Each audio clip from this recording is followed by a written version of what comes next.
let's now begin the fifth part, which is a very comprehensive and exciting part of using residue theorem to evaluate some real integrals. To start with, I'll do a kind of like a simple example. Consider this integral. The integral from 0 to infinity of 1 over x squared plus 1 dx. This integral. So from real analysis, we know that this is actually a very basic integral. Its antiderivative is arctangent x. I think in here, probably I can just do, maybe this one's better, from negative infinity is better. Okay. So we take the upper limit to be positive infinity, lower limit to be negative infinity. So let's think about arctangent x. We know that for tangent function, when tangent, the data goes to pi over 2, the tangent function blows up, right? So arctangent positive infinity is literally pi over 2. Arctangent of negative infinity is literally negative pi over 2. And we take their difference, that gives pi. Now, we are going to evaluate this integral with residues theorem. Okay. So for residues theorem, let's think about it. We have to extend this function into a complex function. This is now a complex function defined on the entire complex plane. And for this function, obviously, according to our previous discussion, there are two singularities. One is at I, one is at negative I. And for these two, they are both first order poles, right? Z equals to constant minus I, both first order pole. I've already proved it before, I'm not going to prove it again now. First order pole. So the integral is actually on the entire real axis. But for residue theorem, we want a closed loop that includes some poles. So to do this, we consider this loop. We start from negative r, end at positive r. And we go from negative r to positive r, and then we go through a very big semicircle that's centered on origin. All the way down here. And we assume this r to be extremely large. We only consider the case as r goes to infinity. So this semicircle, I'll call it CR. This is the real integral, this is what we want, and we have to do with this integral. Let's see. So the integral from negative r to positive r plus the integral along this curve CR, that forms a complete loop, right? So according to residue theorem, these two integrals added up together is going to give me 2 pi I times the residue at z equals to this pole, z equals to I, right? Okay. So this residue here, I have argued that it is a first order pole, right? It is a first order pole, therefore I can just go ahead and evaluate this limit as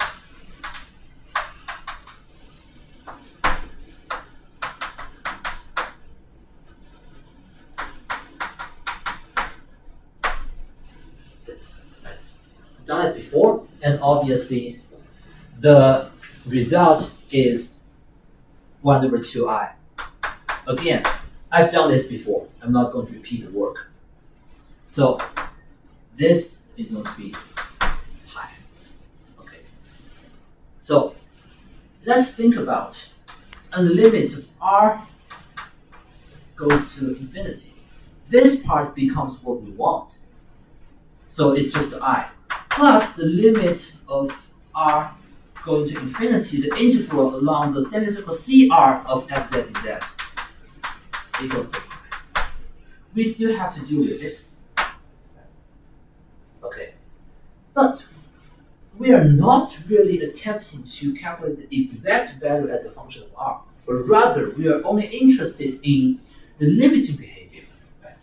So this is going to give us huge convenience. Let's think about it. The limit, well, just to drop the limit sign for the moment, think about very large r in here. So this fz dz is along the semicircle and it's dz over x squared plus 1. Right. Okay, so for complex number, there is a very important property that z1 plus z2, the absolute value, is always smaller or equal to the absolute value of z1 plus the absolute value of z2. Why? Because like if this is z1, this is z2, this is just z1 plus z2, right? Okay, so look at the triangle. We know that this length is smaller than the sum of these two lengths, right? So the integral here is just an addition of infinite many complex numbers. But we can still learn from this idea, right? If I integrate over everything, if I just evaluate this, right, that must be smaller or equal to this individual absolute value. Now, this, according to the basic properties of complex functions, this is just dz, the absolute value, divided by z squared plus 1 absolute value. Right? Because z1 over z2 absolute value is just z1 absolute value over z2 absolute value. Okay. So in this case, let's see. This z squared plus 1. Okay. And this is a function of z. It changes with z. But we're talking about limit, right? So this dz is actually the length, right? This is the length, so I will just say what? I will try to amplify it even more. I take the maximum value of this along the curve CR. Okay. Times the integral of this thing. Okay. So I regard this as 1 over this whole absolute value times dz. This could change as a function of z on this big semicircle, but I will just take the maximum value for it. Obviously, I am just amplifying this value. Right? I'm taking the upper limit for this value. This thing, I am just integrating over the length. I'm talking about dz to absolute value, so I'm not talking about the sum of dz, but rather it's just the length, right? The whole length along this semicircle. So this semicircle gives me a circumference of pi r. So that is just the pi r times the maximum of z goes to cr. That's squared plus 1 over 1. Okay. This term should be like scales with r to the negative 2. Right? This thing is actually, if I really want to amplify it, it's more than equal to like z squared minus 1. It should be something like this. But anyway, it scales with r to negative 2. So r times r to negative 2. This is on the order of r negative 1. And obviously, as r goes to infinity, this goes to 0. Right? So when r is extremely large, this term vanishes altogether. And we have I equals pi in agreement with what we got in real analysis. Okay? So this is the example to start with. This technique is used very, very often. Right? Let's consider an even more general case.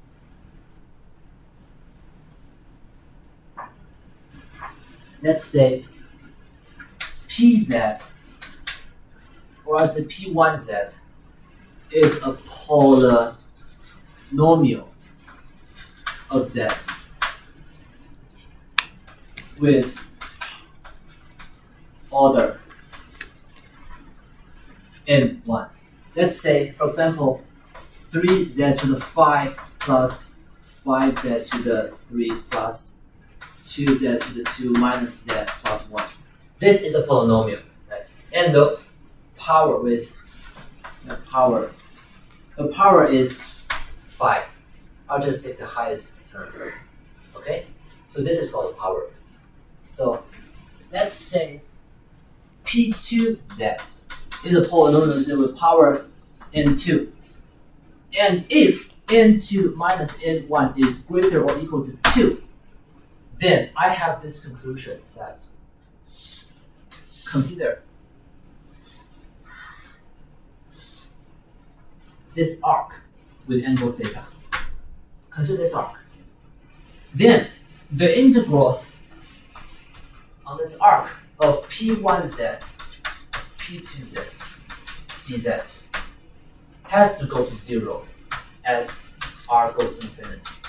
And the argument is very similar as the previous case. Because when P1z divided by P2z, we take the absolute value. That is just P1z to P2z. And when z extends to infinity, only the highest power term dominates. So this is O of that r to the n1. This is O of r to the n2. And this is just on the order of r minus n1 minus n2. Obviously, that is smaller or equal to O to 1 over r squared. Right? So, think about it. I have this dz, right? I'm going to amplify it as this absolute value is going to be smaller or equal to the absolute value of this divided by this times dz, right? And this is going to give me on the order of r small, r squared, then 1 over r squared, and small equal to. And this is going to be a circumference. The circumference scales as r, right? So on the order of r. And that is going to give me something of on the order of 1 over r or less. Obviously, this is going to approach 0, right? So this is a very useful argument. Now, let's look at more general exercise.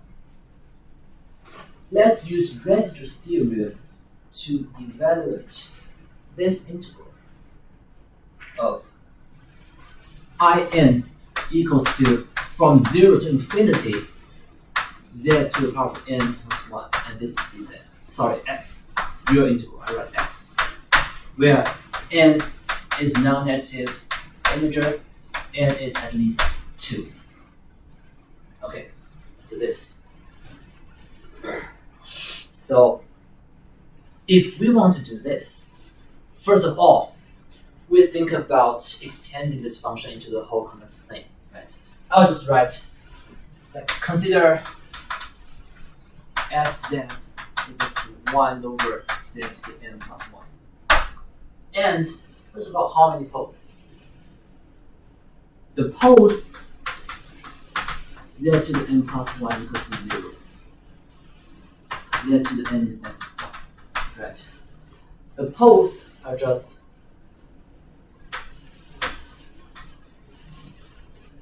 z versus zk equals to e to the I pi plus 2k pi over n, and k is 0, 1, 2, all the way to n minus 1. Right? We've done this multiple times before.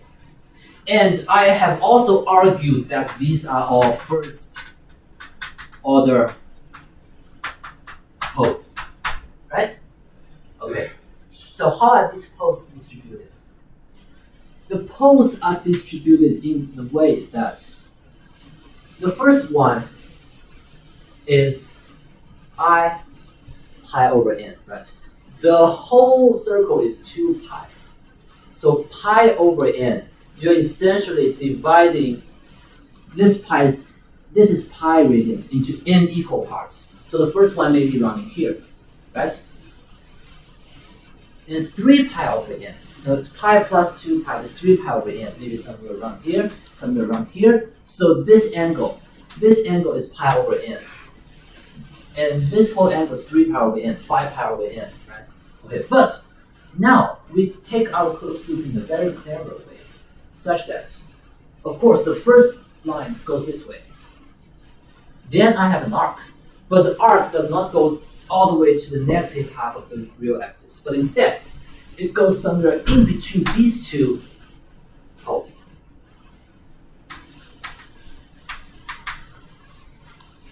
So this corresponds to the argument equals to 2 pi over n. We will see why later. So at this, and we have an arc like this, it's CR, right? So this is R, the integral of from 0 to r plus the integral on this arc plus the integral of, I don't know how to call this, but I'll just call this as whatever. I'll give it the letter L, okay? Integral on L, this L. Or I should say theta equals to 2 pi over n, something like that, of the function of z dz equals to what? This equals to 2 pi I times the sum of residues. But we chose our contours in such a way that there's only one pole enclosed. Right? This z naught is the only pole. So if we talked about the residue, we only need to evaluate the residue at this pole, right? Because this is the only pole enclosed. And I have argued that it is first order poles, right? So practically, we do it in a way such that 2 pi I times, I'll just take the limit of z approaches z naught, so that's z minus z naught times fz. Fz is this thing, right? So z and m plus 1. And for this limit, obviously I'm going to use the L'Hopital rule. That is 1, and here it's n z to the n minus 1. And I'll just replace this z with this z naught. Right? Okay. And this z naught, k equals to 0, z naught is actually e to the I pi over n. Because this is the only one with the argument of pi over n, and pi over n is included between 0 and 2 pi over n, right? Next one, the 3 pi over n is out. Next one, 5 pi over n is out of this argument range. So we only have this pole inside. Okay. So we can of course do it like equals to 2 pi I times n and e to the I pi over n. This is z naught to the power of n minus 1 divided by 1. That is just 2 pi I divided by n, and over here is just, I can write this term as e to the I pi minus, because this is, sorry, n minus 1. So n and n cancels, is e to the I pi and then minus I pi over n. Right? Just the algebra game. Okay. From this step to this step, e to the I pi is just -1. Right? So I can add a negative sign in here and then remove this part. I'll just write this. Over e to some negative I power. Of course, I don't like this form. I'll just write it as e to the positive I pi over n. That's it. This is step 1. Now, let's look at all these terms. This is the, like we're dividing two polynomials, right? N is at least 2, so what can we conclude? What is the limit of this integral? It has to be 0, right? Because we're talking about two polynomials, and this one has a power at least 2 more greater than this one. So according to our previous argument, this integral at the limit of r goes to infinity vanishes. This integral from 0 to r as r goes to infinity, this term is just what we want because it integrates from 0 to infinity. Right? Now let's deal with the last term. This term conducts the integral from infinitely far away to the origin, right? So let's think about it. From infinitely far away to the origin. On this line, the complex number can be written as, because your argument is fixed, right?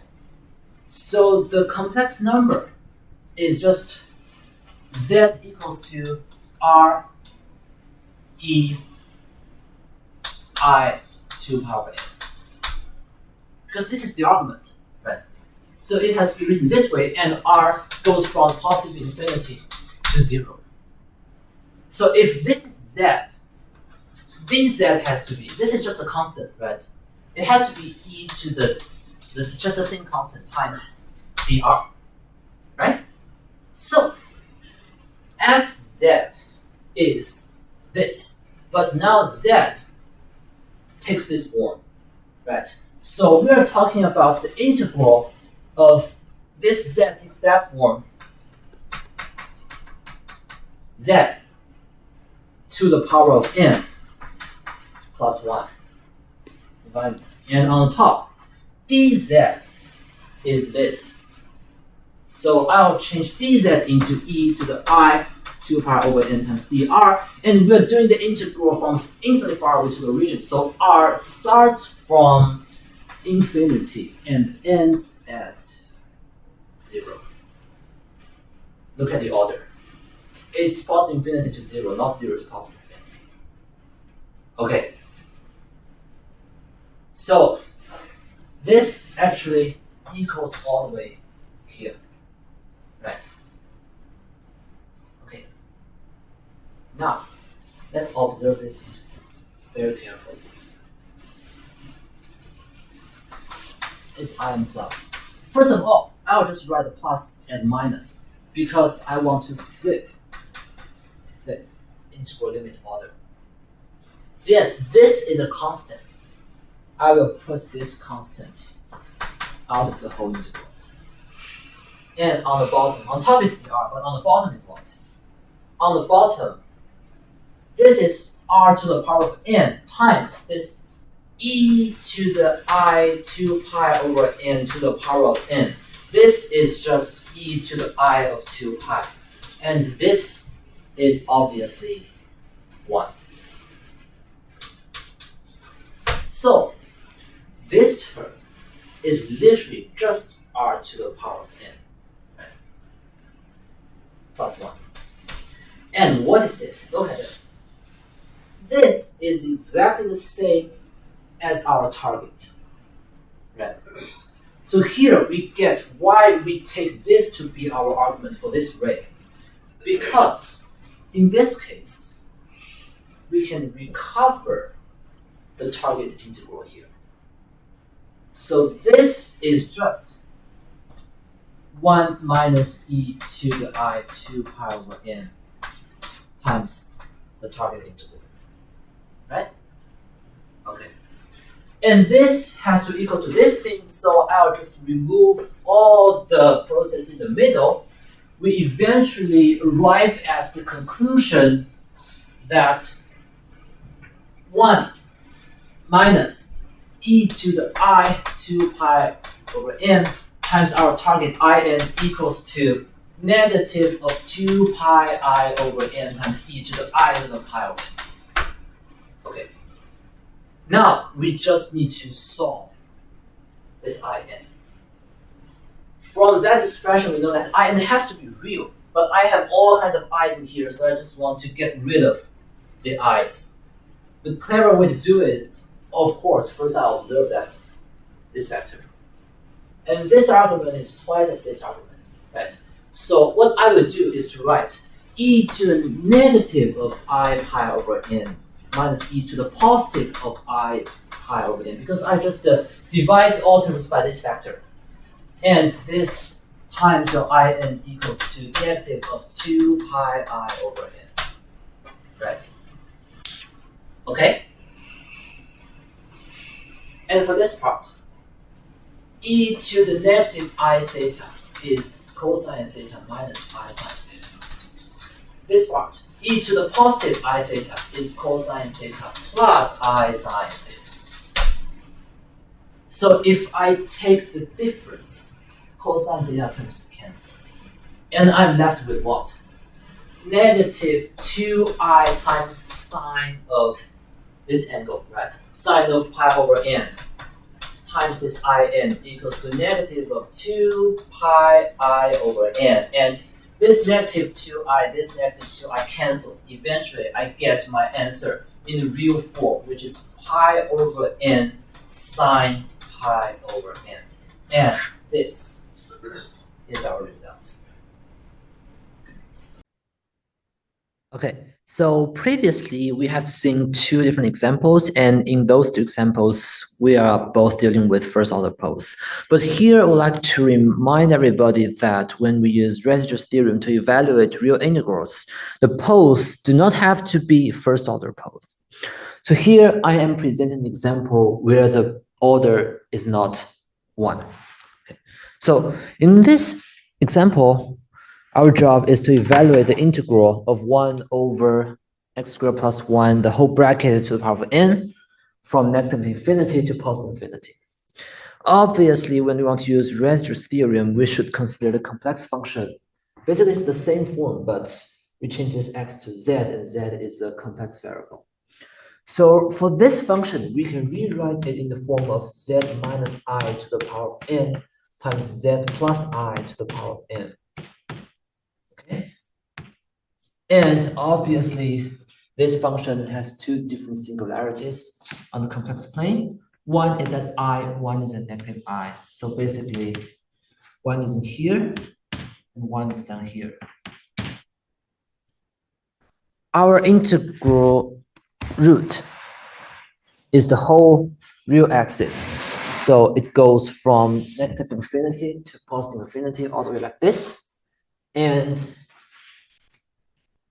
when we want to use residue theorem, and when we see that there are only two singularities like this, natural thought is obviously to design a loop from like extremely far away to the left to extremely far away on the right, and then goes from here to here, and then all the way up. Consider an extremely big semicircle. This semicircle I'll call it CR. Okay, so according to residue theorem, we know that the complete loop integral, that is from negative r to positive r, and plus the integral along the CR of the complex function, and this is like dz, equals to 2 pi I times the sum of the residue. And in this closed loop, there is only one singular point at I. So this is the only pole, and we should say this is just 2 pi I times the residue of this only pole here. And obviously, we know that according to our previous argument, like this is like a polynomial. One is considered as a polynomial. This z squared plus 1 bracket to the power of n is obviously another polynomial. And we know that this power is much, much greater than this power. So we have argued before that in the limit of r goes to infinity, this integral should vanish. So we are left with the fact that our desired integral, which is this term at r equals to infinity, this should just equal to 2 pi I times the residue at z equals to I. Okay. So the difficult part of this problem is actually evaluating this residue. If we follow what we did before, we recognize that z equals to I is a pole. If we write this term as some limit of z approaching I of z minus I of fz, then this is going to be wrong, because this approach is only true for first order poles. But the pole here, obviously it isn't first order. That's because when we write the complex function in this form, we can recognize that the limit of z minus I to the power of n instead of power of 1, to the power of n times fz at z approaching I. This is actually, so this z minus I to the power of n and this z minus I to the power of n cancels. So it's just z plus I to the power of n. 1 is on the top, and we have limit of z approaching I. And obviously, to calculate this integral, we just need to plug I here, plug z with I. And in this case, this is just 2I to the power of n. Okay. So by recognizing this, we see that this number is not 0 and it neither blows up. So we multiplied this fz with z minus I to the power of n, and we find a limit that is not 0 and doesn't blow up. So the order of the pole should be this n. That is to say, z equals to I is an nth order pole. Since z equals to I is actually an nth order pole instead of first order pole, the residue at z equals to I cannot be calculated in the same as before, but rather we have to use the more general formula. We have to say it equals to n minus 1 is a factorial over here, and it's just the limit of z approaching this I, d give a derivative, and then this is just z minus I to the power of n times this fz. Now we proceed with the calculation, and this is the limit of z goes to I. This is taking the n minus 1 order derivative, and here we know that the limiting function is z plus I to the power of n. Okay, so n minus 1, we keep this here. Take the derivative, so we start with the power of negative n. If we take one order of derivative, that's negative n times z plus I to the negative n minus 1, right? Okay, now we take, this is just to take first order derivative. Now we take second order derivative, that becomes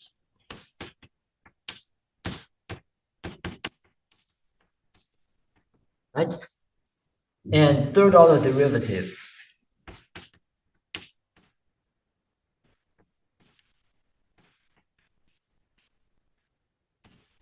Okay, so all the way until we reach the n minus 1 order derivative. So eventually, after we take all these derivatives, we're going to get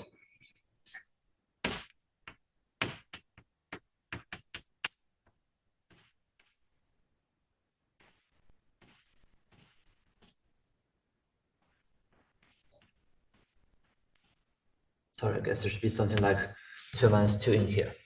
Okay.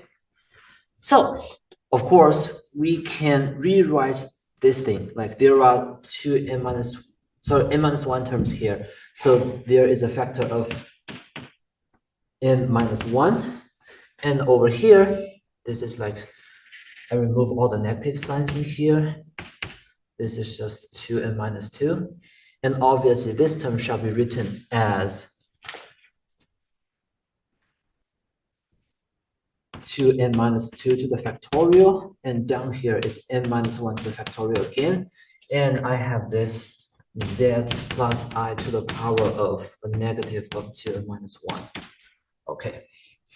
So this is the limiting function, but we don't forget about the limit, right? It's the limit of z approaching I. So here, this is just I, and becomes 2I to this factor. So this is actually the residue. Okay. After we have this residue, we can go ahead and plug it into our integral.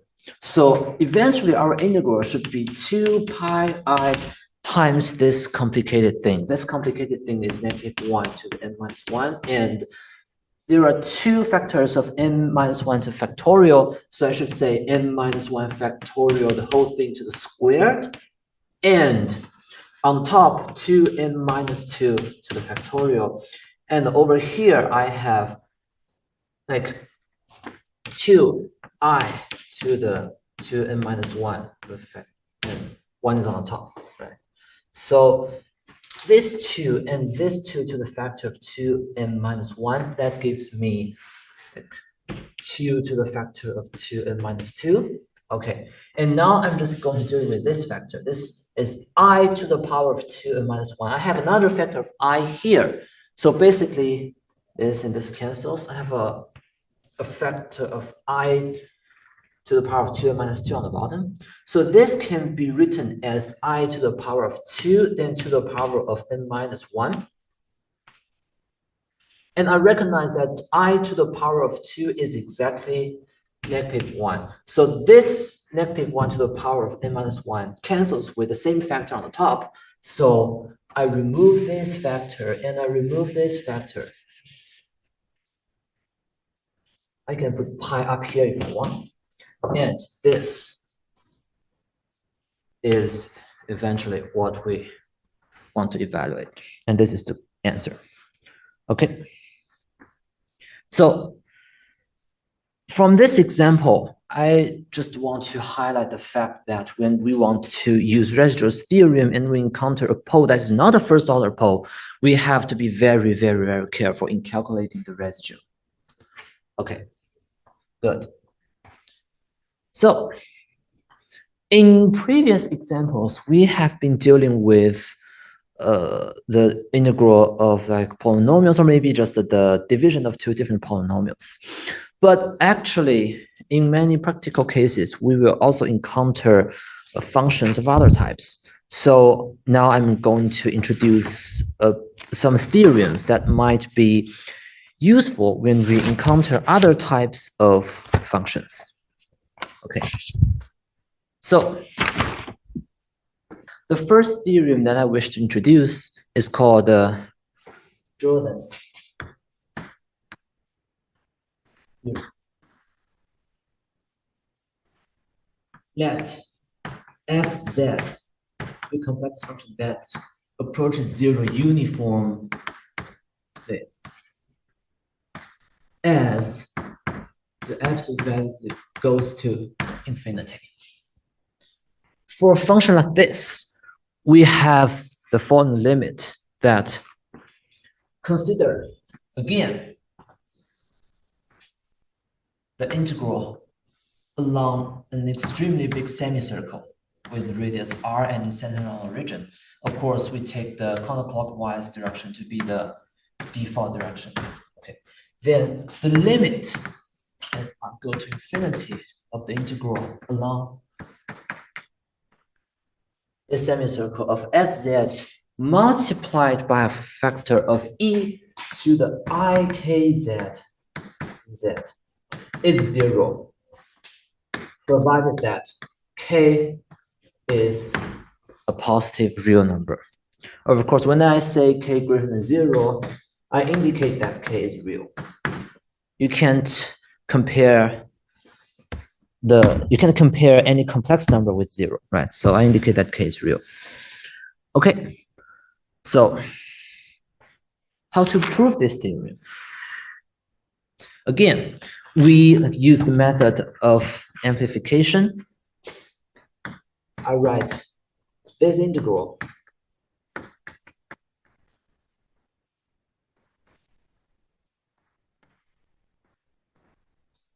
the absolute value of such integral has to be smaller or equal to ikz fz. This absolute value times this absolute value. And what I will actually do is to recognize that along this curve, right? Along this curve, so the complex number on it can be represented as r cosine theta plus I sine theta, right? So I just plug this in. That is the integral of this e to the, because z takes this form, and I multiply this whole thing by ik. That is going to give me k of kr times negative sine theta plus I cosine theta. This vector. Of course, I have fz in here and multiply z. Okay. And over here, of course, along this semicircle, we're talking about 0 smaller than theta smaller than pi. I can take the equal sign in here. And in this case, it is just, we recognize that for this number, this vector, e to the k r negative sine theta plus I cosine theta is just e to the k r and negative sine theta times e to the I k r cosine theta.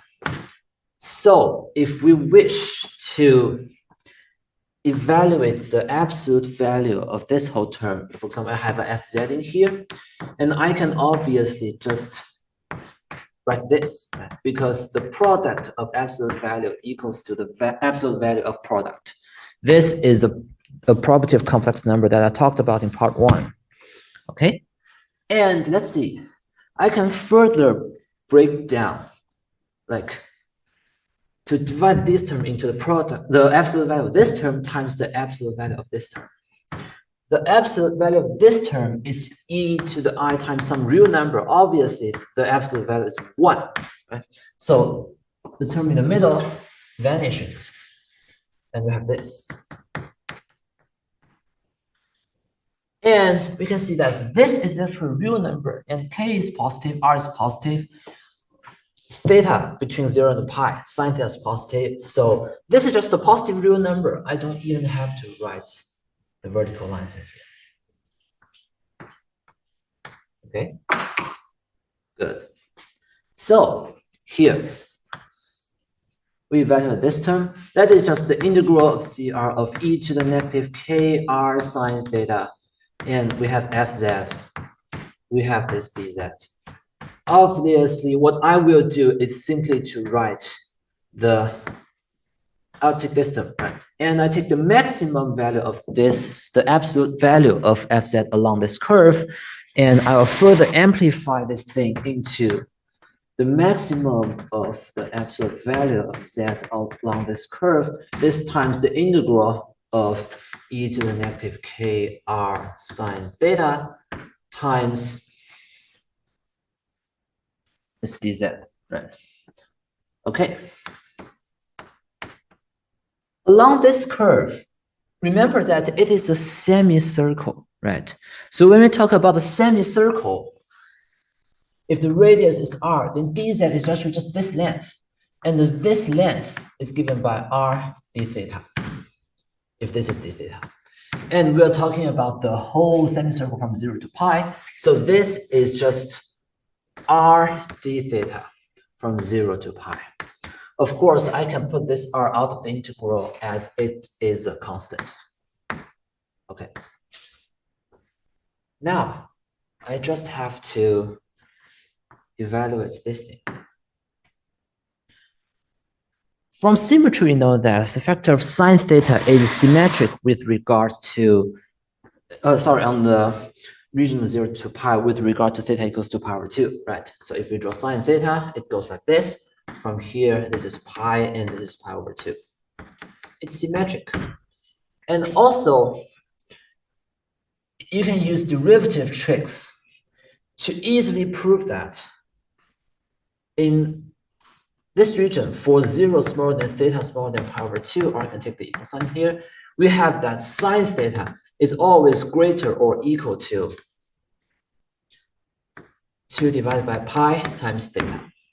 So first of all, I will put another factor of 2 here and write this as the integral from 0 to pi over 2 because of the symmetry of sine theta with regard to theta equals to pi over 2. Then, and for this integral, k is positive, r is positive, sine theta is greater than this value. So I can just further amplify this whole integral by replacing this sine theta with a smaller value of 2 theta over pi. As for this integral, it is just e to the negative of some constant times theta d theta. And this is a very basic integral, which is very easy to evaluate. After all, I will just directly write out the result. After we evaluate the integral, eventually what we have is, this is the result I have. And of course, I can further amplify this thing by replacing this 1 minus this e to the negative kr factor with just 1. And eventually, I just get this. It's a constant times the maximum value of the absolute value of z along the semicircle. But I have given the condition that fz approaches 0 in a uniform way when z absolute value goes to infinity. So as r goes larger and larger, as we expand the semicircle further and further away from the origin, like this, and surely the maximum value of fz is going to approach 0. So this thing eventually approaches 0 as r goes to infinity. And I have been amplifying the whole thing throughout the process, right? So if the amplified result approaches 0, the original result must approach 0. So our target integral must approach 0. Proof complete. So the second theorem I would like to prove is that if complex function satisfies the limit of that goes to some x naught of z minus x naught of fz equals to a given value. Here, x naught is a real number. Note it's a real number. Then consider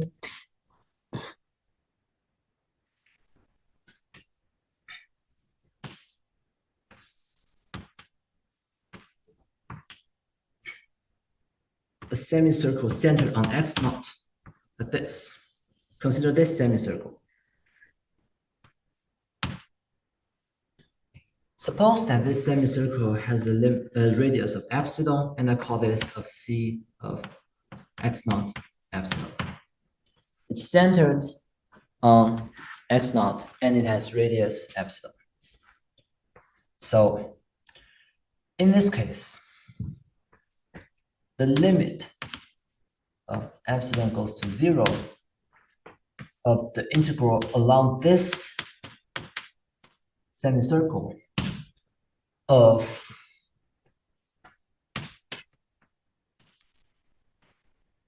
z dz is going to be I pi times f naught.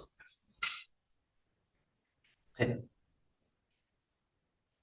So to prove this, we take use of the condition, this limit, right? So we have this limit. I'll just let the big F of z equals to z minus x naught of fz.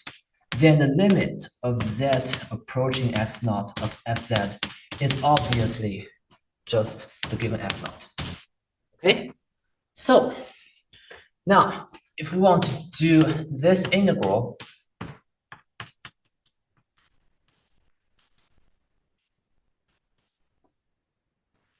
I can rewrite this integral into this big fz over z minus x naught times dz.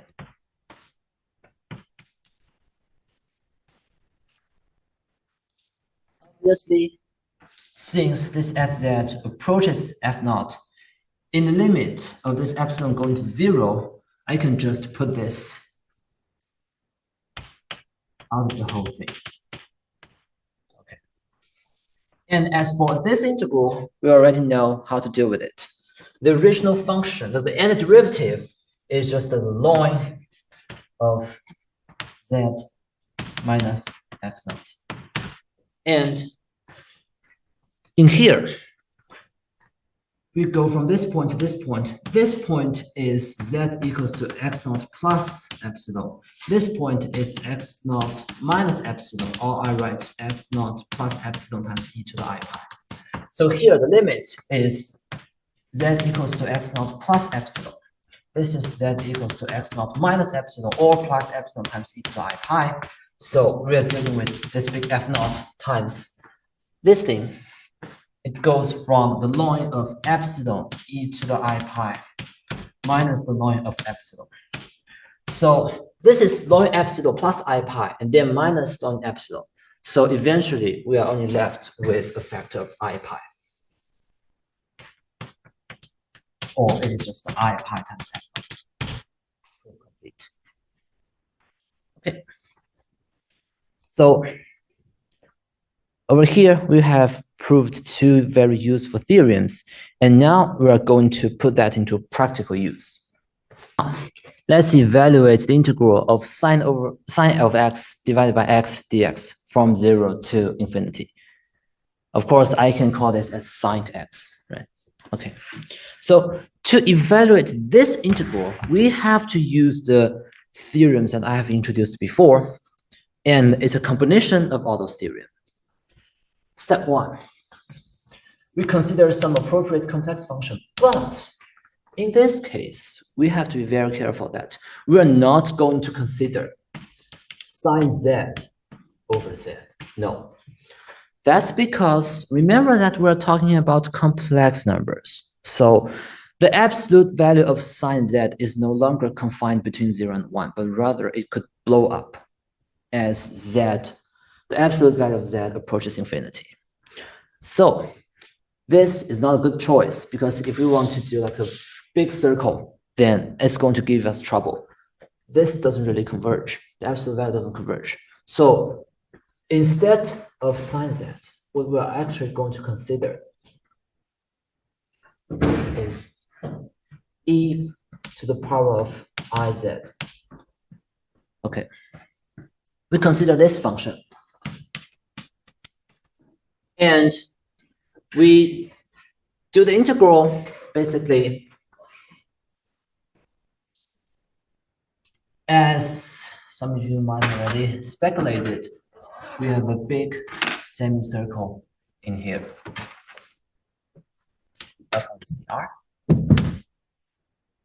So previously, when we have this big circle ready, what we do is simply to add this real line here and to form a big loop. And we just let this arc go to infinity, and we care about the integral on this real line. But here, this is not going to work because we have now modified the function into e to the iz divided by z instead of sine z divided by z. Therefore, let's look at z equals to 0. E to the iz approaches 1, but z on the bottom approaches 0. So this function is actually going to blow up at here, z equals to 0. And this is in the middle of the real axis. If we just do this, it is going to meet this blow up point, and that is going to cause us great trouble. So to avoid this problem, what we practically do is I draw the line all the way here to, like, for example, negative epsilon, where epsilon is assumed to be a very small number. And then I don't go on the real axis anymore, but instead I go up, I draw a little semicircle with radius epsilon. And then all the way here until I reach positive epsilon on the real line again. Then I continue the integral on the real axis. Like this, all the way up and then go back. So this is the full integral. This is CR. For this little circle, I'll just note it as C epsilon. So in this way, we avoid the trouble point. And by doing this, we ensure that there is no poles, no singular points at all, actually. No poles within the contour. So the whole contour integral, since there's no poles, according to Residue's theorem, it should be 0. So let's see. The whole integral is, this is negative r, this is positive r. So we have from negative r to negative epsilon, from positive epsilon to positive r plus this big CR, and then I have the C epsilon. But for C epsilon, I don't write plus sign, I write minus sign. The reason is that, let's see, I want the big loop to generally be in the counterclockwise direction, but to ensure that the little loop down here has to be in the clockwise direction. When I write the integral along the semicircle, I always take the counterclockwise direction to be the default direction. And then when I derive the previous theorems, I use the counterclockwise direction as well. So here I will use counterclockwise direction. Of course, you can say this is counterclockwise and then positive sign, this is clockwise, and then this whole thing is 0. Of course, this is true, but here, default direction, counterclockwise, I'll just write negative sign. Okay. Okay. So this function is e to the iz divided by z. I regard it as e to the I times 1 times z multiplied by 1 over z. So this 1 is a positive real number. This 1 over z is a function that approaches 0 uniformly as the absolute value of z goes to infinity. Therefore, according to Jordan's theorem that I have just proved, this term, as r goes to infinity, this vanishes. Okay. So we have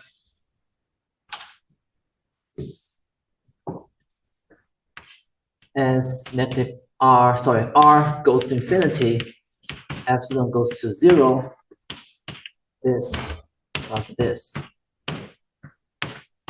e to the I can write ix here because it's on the real axis.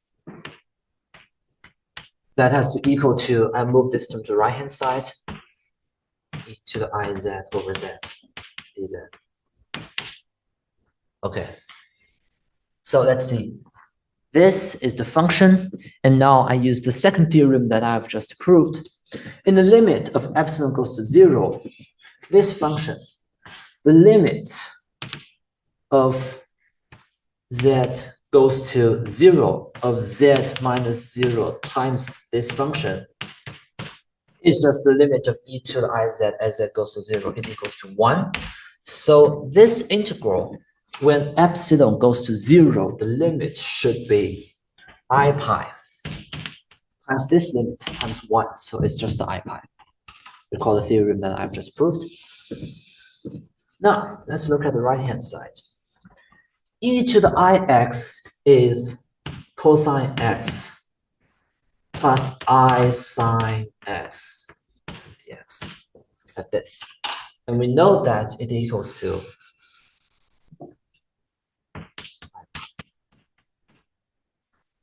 okay, so cosine x divided by x is, this is even, this is odd, so it is odd function. This is odd function and our integration range, let's see, it's pretty symmetric, right? So this is just the symmetric range of this range. So an odd function integrated over symmetric range, that is going to give us 0. So the integral of cosine x divided by x on this range vanishes.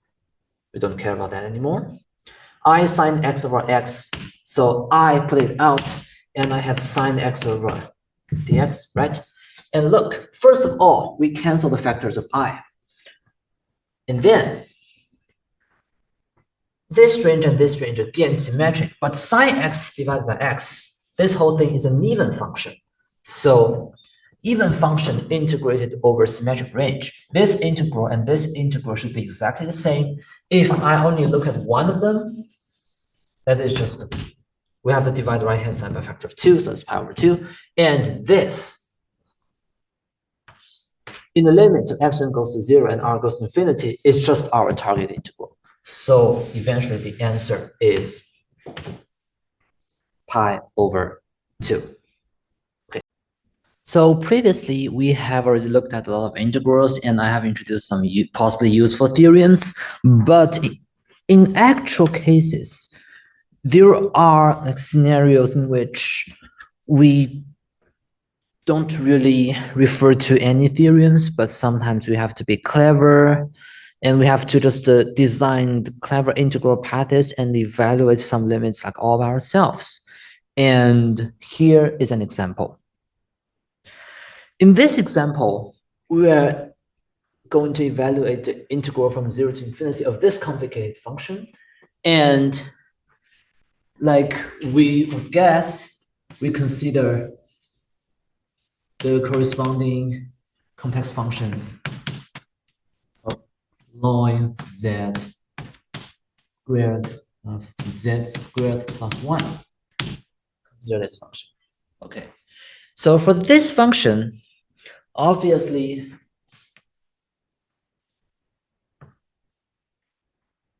there are 2 points, or actually 3 points where we have a problem.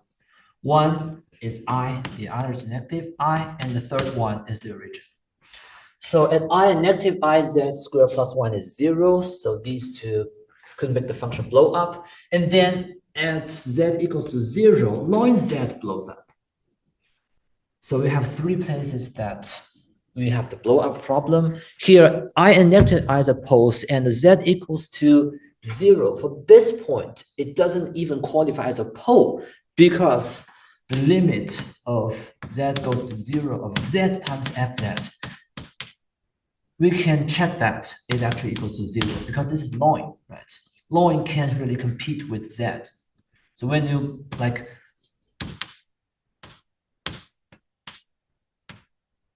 this number could be like any positive integer, and the limit of z approaching 0 is still 0.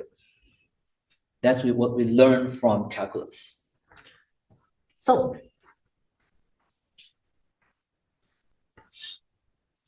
over here, of course, we want to avoid this extremely troublesome point. And based on our previous experience, maybe we already know what to do. We can just design our integral path such that it kind of goes around this original point. And this, oh, this is negative epsilon, this is positive epsilon, and the epsilon is extremely small. And then we have a big loop from negative r to positive r, where r is extremely large. So it goes here and go around the region, and goes here and then go counterclockwise. This is CR. This I call C epsilon as always. And basically it's similar as what we did before.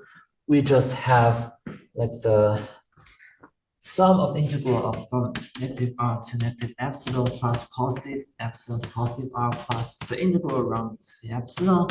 Sorry, integral around CR. Then for the integral around C epsilon is actually minus sign for the same reason as before. Because this is clockwise, right? So adding everything up of fz dz. This time we do have a pole in here. So it equals to 2 pi I times the residue at z equals to I, because this is the pole and we have to get rid of it. So this pole is a first order pole because if we do the limit of z goes to I of z minus I times fz. Recall that z squared plus 1 is z minus I, z plus I. So this limit is just the limit of z goes to I, and this z minus I and this z minus I cancels. I have z plus I in here, and then up here is ln z to the power of 2. So the limit of z goes to I just plug I in.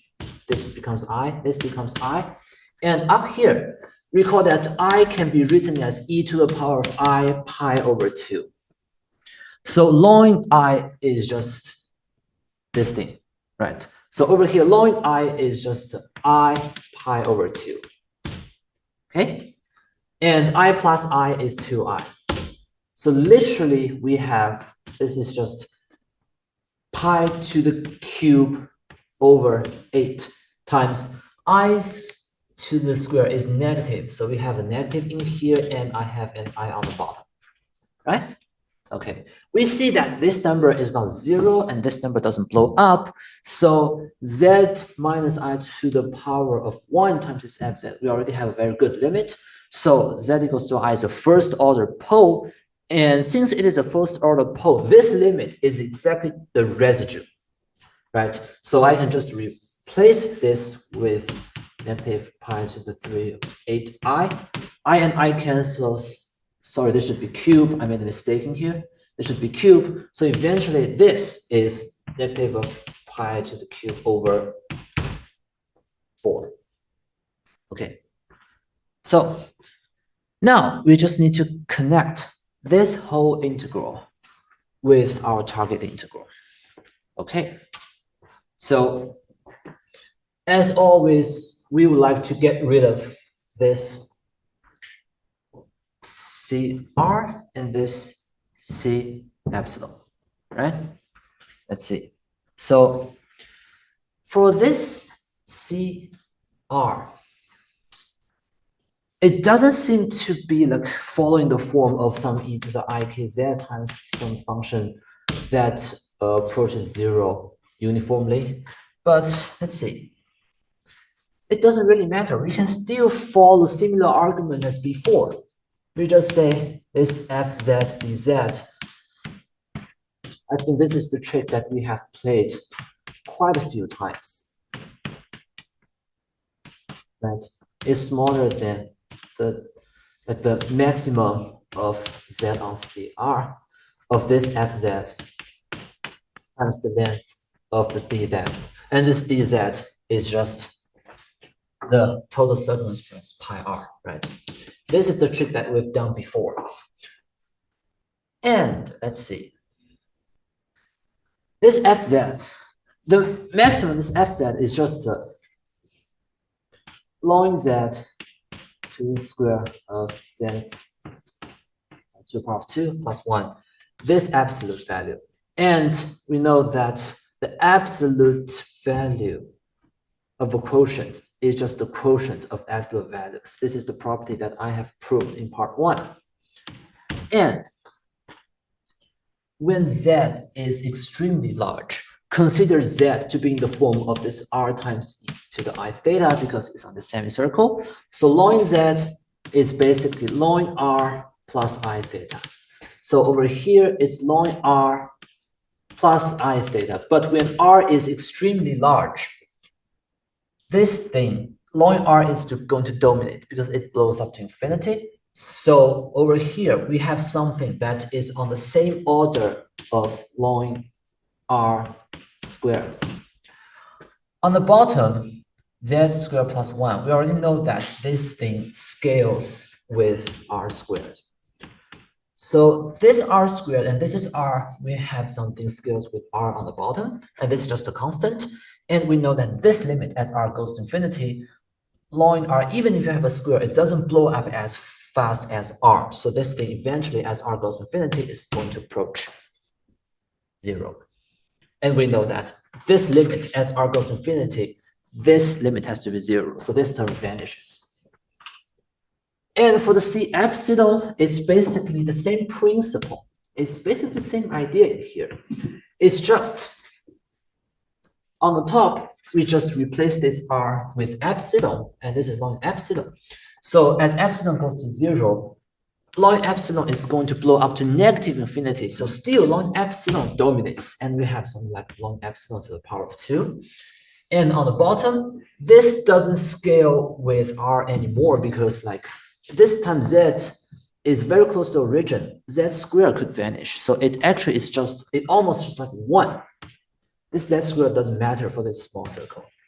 And for the circumference, this circumference is just pi times epsilon. So we have something like epsilon times something on order of ln epsilon to the power squared. And as epsilon goes to 0, we know from calculus that this limit is also 0. So in the limit that epsilon goes to 0, this term also vanishes. And we're only left with these two terms. Okay.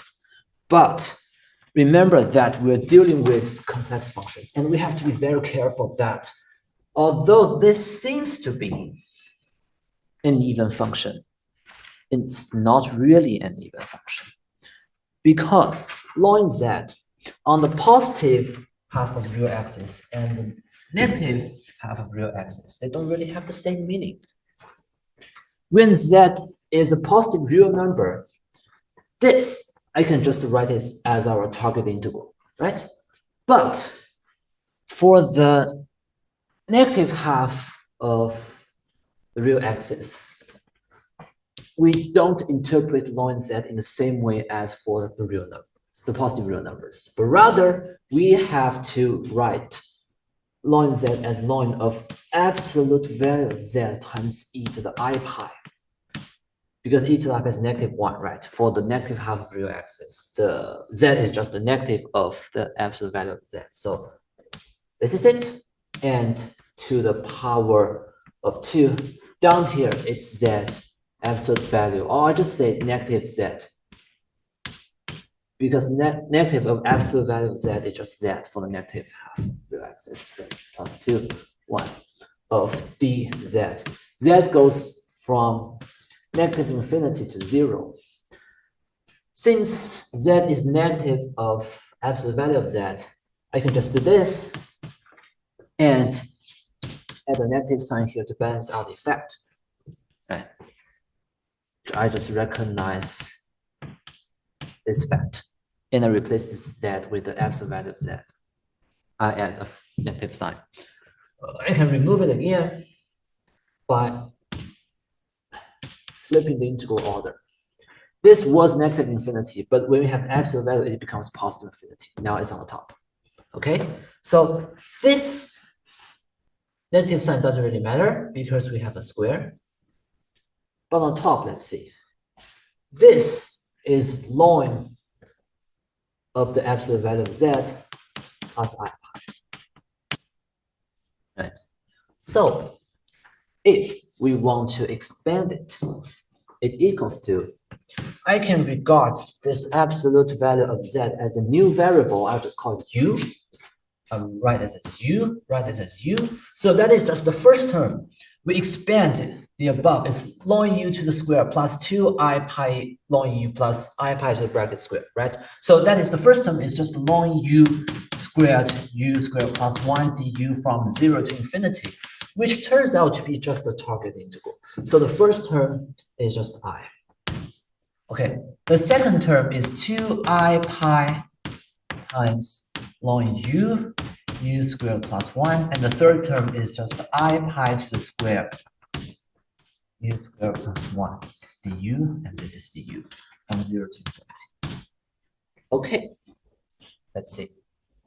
So the last term, I to the square is -1. So it is just, we have a pi squared over here. And for this integral, previously we have figured out that from negative to positive, this is pi. This is something that I've talked about before. So this is even function. We cut the integral by half, and the result is pi over 2. So we know that this result is pi over 2. We have to use this result in here. So pi over 2 multiplied by this pi squared over here. That's pi to the cube over 2. Okay. As for this part, I don't really know, but for the moment, I'll just write it, give it a symbol like a k. And obviously, this k has to be a real number because everything here is real. So I can write it as I minus pi squared over 2 plus 2I pi times some real number k. And now I get it back in.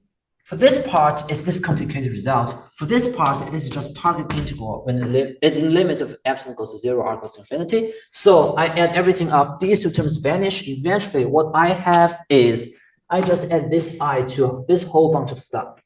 So eventually, I got this 2I, this whole thing is just the left-hand side. It equals to the right-hand side is pi to the cube over 4. Okay.